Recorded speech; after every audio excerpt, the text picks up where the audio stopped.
Chaque année, on les voit fleurir sur les boutonnières des Britanniques à l'approche du 11 novembre. Le poppy, symbole du souvenir des victimes de la Première Guerre mondiale, est partout. C'est dans cette petite usine de la banlieue de Londres que ces petits coquelicots en papier sont fabriqués. En tout, plus de 7 millions y sont assemblés chaque année, le plus souvent par d'anciens soldats de l'armée britannique.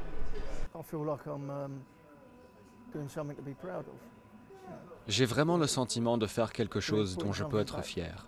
C'est important aussi de donner de soi, notamment en souvenir de tous les compagnons que j'ai perdus au fil des années.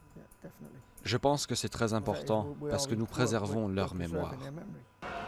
Fondé en 1922, cet atelier emploie une trentaine de vétérans qui souffrent de problèmes physiques ou psychologiques. J'aime cette idée que nous rendons service. Non seulement nous aidons les gens à faire ce travail de mémoire, mais nous aidons aussi les gens qui travaillent ici.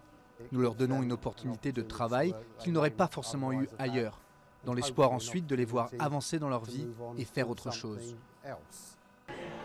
Le port du poppy a germé au Royaume-Uni au sortir de la Première Guerre mondiale.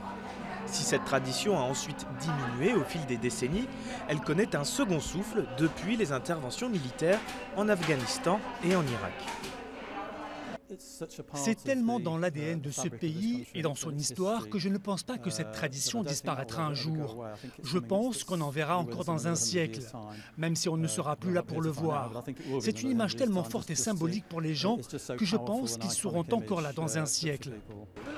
Si certains dénoncent aujourd'hui un symbole guerrier ou passéiste, le poppy reste extrêmement populaire au Royaume-Uni. Tous les fonds sont collectés par la Royal British Legion, une association qui vient en aide aux anciens combattants. En 2016, le Poppy Appeal a ainsi généré plus de 50 millions d'euros.